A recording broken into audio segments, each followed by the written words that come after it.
ಛತ್ರಪತಿ ಶಿವಾಜಿ ಅವರ ಜಯಂತಿಯ ಶುಭಾಶಯಗಳನ್ನು ತಿಳಿಸುತ್ತಾ ಈ ದಿನ ಅವರ ಜೀವನ ಚರಿತ್ರೆಯನ್ನು ನೆನಪಿಸಿಕೊಳ್ಬೇಕು. ಶಿವಾಜಿಯವರು ದಿನಾಂಕ 19/2/1630 ಮಹಾರಾಷ್ಟ್ರ ಪೂನಗ ಸಮೀಪ ಶಿವನೇರಿ ದುರ್ಗದಲ್ಲಿ ಜನಿಸಿದರು. ಇವರ ತಂದೆ ಹೆಸರು ಶಿವಾಜಿ ಭೋಸ್ಲೆ, ತಾಯಿ ಹೆಸರು ಜೀಜಾಬಾಯಿ ಆಗ್ತಾರೆ. 1674 ರಾಯಗಢದಲ್ಲಿ ಶಿವಾಜಿಯವರು ರಾಜನಾಗಿ ಪಟ್ಟಾಭಿಷೇಕವಾಯಿತು. ಇವರು ಬಾಲ್ಯದಿಂದಲೇ ತಾಯಿ ಜೀಜಾಬಾಯಿ ಅವರಿಂದ ಜೀವನ ಮೌಲ್ಯಗಳನ್ನು ಅಳವಡಿಸಿಕೊಂಡು ಪ್ರಬಲ ಮರಾಠ ಸಾಮ್ರಾಜ್ಯವನ್ನು ಸ್ಥಾಪಿಸಿದರು ಮತ್ತು ಬಿಜಾಪುರದ ಸುಲ್ತಾನರನ್ನು ಮತ್ತು ಮೊಘಲರನ್ನು ಸದೆಬಡಿಯುವಲ್ಲಿ ಯಶಸ್ವಿಯಾದರು ಹಾಗೂ ಬೃಹತ್ ಹಿಂದೂ ಸಾಮ್ರಾಜ್ಯವನ್ನು ಸ್ಥಾಪಿಸಿದರು.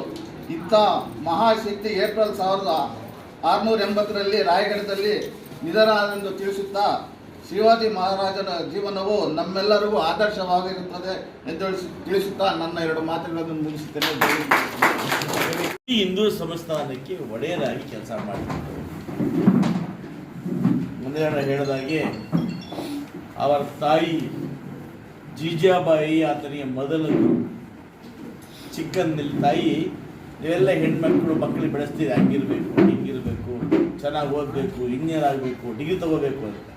ಆದರೆ ಅವರ ತಾಯಿ ಏನಂತ ಹೋಯ್ತಾರಪ್ಪ ಅಂದರೆ, ಮಗನೇ ನೀನು ಯೋಧ ಆಗಬೇಕು, ವೀರ ಆಗಬೇಕು, ಈ ಸಾಮ್ರಾಜ್ಯವನ್ನು ಈ ಭಾರತ ದೇಶದ ಭಾಗವನ್ನು ನೀನು ಆಳ್ವಿಕೆ ಮಾಡಬೇಕು ಅನ್ನೋ ಒಂದು ಬೋಧನೆಯನ್ನು, ಧೈರ್ಯದ ಮಾತುಗಳನ್ನು, ಅನೇಕ ಸಾಹಸಿಗಳ ಕಥೆಗಳನ್ನು ಅವ್ರ ತಾಯಿ ಅವ್ರಿಗೆ ಹೇಳ್ತಾರೆ.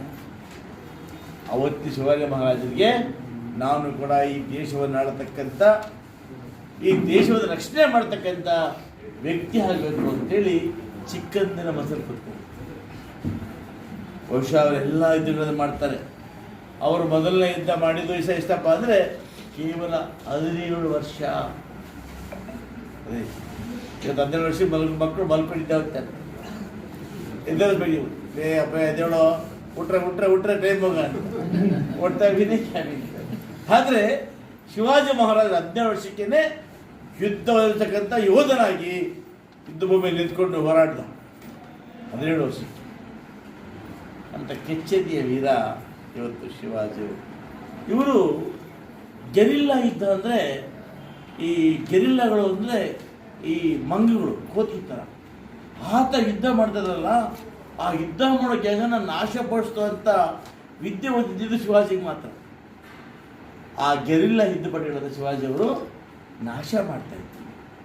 ಆಮೇಲೆ ಇವ್ರನ್ನ ಈ ಭಾರತೀಯ ಏನು ನಾವು ಮಿಲಿಟ್ರಿ ಇದೆಯಲ್ಲ, ಆ ಮಿಲಿಟ್ರಿ ನೌಕಾಪಡೆ ಇದೆಯಲ್ಲ, ಅದಕ್ಕೆ ಪಿತಾಮಹ ಅಂದರೆ ಆ ಗುರು. ಇದು ಶಿವಾಜಿ ಮಹಾರಾಜರ ಆದರ್ಶ. ನಮ್ಮಲ್ಲಿ ಕೂಡ ನಾವು ಜನಸಂಖ್ಯೆ ಕಡಿಮೆ ಇರ್ಬೋದು, ಆದರೆ ಈ ಮರಾಠ ಸಮುದಾಯ ಏನಪ್ಪ ಅಂದರೆ ಏನಾದರೂ ಮಾತು ಕೊಟ್ಟರೆ ನಿಲ್ತಾರೆ. ಅದಕ್ಕೆ ತೆಲುಗು ಮಾತು ಹೇಳ್ತಾರೆ, ನಮ್ತೆ ಸೊಮ್ಮು ಲೇಕೊಂಡೆ ದುಮ್ಮು ಅಂತ.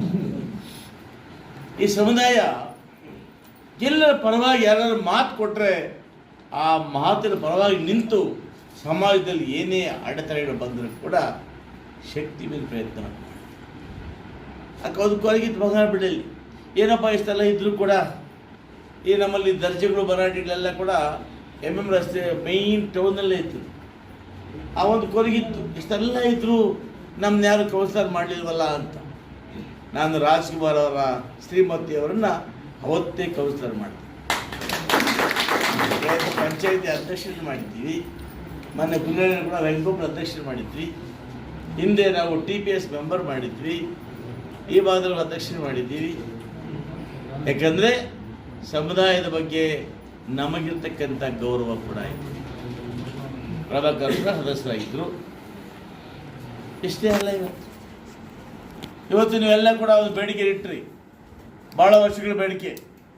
ಏನಪ್ಪ ಅಂದರೆ ಬಂಗಾರಪೇಟೆಯಲ್ಲಿ ಒಂದು ಒಳ್ಳೆಯ ರಸ್ತೆಗೆ ಶಿವಾಜಿ ಮಹಾರಾಜ ವೃತ್ತ ಹೆಸರಿಡಬೇಕು ಅಂತ. ಇವತ್ತು ಬಂಗಾರಪೇಟೆ ಭಾಳ ಪ್ರಮುಖ ರಸ್ತೆ. ಬಂಗಾರಪೇಟೆ ನಗರದಿಂದ ಕಾಮಸಮುದ್ರಕ್ಕೆ ಹೋಗತಕ್ಕಂಥ ದೇಶಳಿಯ ಮುಖ್ಯ ರಸ್ತೆಗೆ ಇವತ್ತು ಛತ್ರಪತಿ ಶಿವಾಜಿ ರಸ್ತೆ ಮತ್ತು ಉತ್ಸಾಹ ನಾಮಕರಣ ಮಾಡ್ತಾ ಇದ್ದೀವಿ. ಅವತ್ತು ನಾವೆಲ್ಲ ಕೂಡ ಇನ್ನೇನು 15 ದಿವಸದಲ್ಲಿ ರಾಷ್ಟ್ರೀಯ ಆಗ್ತದೆ.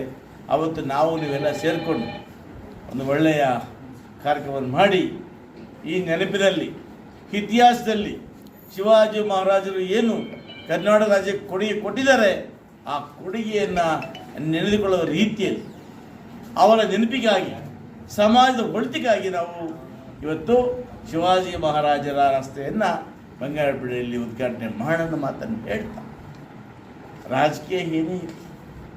ಆದರೆ ನಾವು ನಿಮ್ಮ ಸಮುದಾಯ ಏನು ಬೇಕು ಅಂತ ಕೇಳಿದಾಗ ಯಾವತ್ತೂ ಕೂಡ ಇಲ್ಲ ಅಂತ ಹೇಳಿಲ್ಲ. ಕೆಲವು ಸಂದರ್ಭಗಳಲ್ಲಿ ರಾಜಕೀಯ ಹಿನ್ನಡೆ ಆಗ್ಬೋದು, ಗ್ರಾಮಗಳಲ್ಲಿ ನಾನಾ ಪಿತೂರುಗಳು ಆಗ್ಬೋದು. ಅವೆಲ್ಲವನ್ನು ಕೂಡ ನಾವು ಮನಸ್ಸಲ್ಲಿ ಇಟ್ಕೊಂಡಿದ್ದೀವಿ. ನಮಗೆ ವಿಶ್ವಾಸ ಇದೆ. ಇವತ್ತು ಕೂಡ ಸುಮಾರು 5,000 to 6,000 ಜನಸಂಖ್ಯೆ ಇದ್ದೀರಿ ನೀವು. ಎಸ್ಪೆಷಲಿ ನಮ್ಮ ಬಲಮಂದೆ ಭಾಗದಲ್ಲಿ ನಮ್ಮ DP ಹಳ್ಳಿ, ಕನಮನಹಳ್ಳಿ, ಛತ್ತಗುಟ್ಲಹಳ್ಳಿ, ಯರಗೋಳ, ಆಮೇಲೆ ಬೋರ್ಡ್ಪಟ್ಟಿ, ಕೊಳಮೂರು, ಹೀಗೆ ಆ ಭಾಗದಲ್ಲಿ ನಮ್ಮ ಮರಾಠ ಹೊಸಹಳ್ಳಿ, ಬೂದಿಕೋಟೆಯಲ್ಲೂ ಇದ್ದಾರೆ, ಬಂಗಾರಪೇಟೆಯಲ್ಲೂ ಇದ್ದಾರೆ, ದೇಶದಲ್ಲೂ ಇದ್ದಾರೆ. ಆದರೆ ಸಮುದಾಯ ಕೂಡ ನಮ್ಮೊಟ್ಟಿಗಿದೆ. ನಾವು ಮುಂದೆ ಕೂಡ ಸದಾಕಾಲ ನಿಮ್ಮೊಟ್ಟಿಗಿರ್ತೇವೆ. ನಿಮ್ಮ ಎಲ್ಲ ಗ್ರಾಮಗಳ ಅಭಿವೃದ್ಧಿ ಮಾಡಲಿಕ್ಕೆ ಹೋದಾಗಲೇ ಮಾಡ್ತಾ ಇದ್ದೀನಿ, ಮುಂದೆ ಕೂಡ ಮಾಡ್ತೀನಿ ಅನ್ನೋ ಮಾತನ್ನು ಹೇಳಿ ನೀವು ಕೂಡ ನಮ್ಮೊಟ್ಟಿಗೆ ಇರಬೇಕು. ಇದ್ದು ಮುಂದೆ ಬರ್ತಕ್ಕಂಥ ದಿನಮಾನಗಳಲ್ಲಿ ಸಮುದಾಯದ ಏಳಿಗೆಗೆ ಸರ್ಕಾರದಿಂದ ನನ್ನ ಕಡೆಯಿಂದ ಏನೆಲ್ಲ ಸಾಧ್ಯವಾಗುತ್ತೋ ನಾನೆಲ್ಲವನ್ನು ಮಾಡಲಿಕ್ಕೆ ತಯಾರಾಗಿದ್ದೇನೆ ಅನ್ನೋ ಮಾತನ್ನು ಹೇಳಿ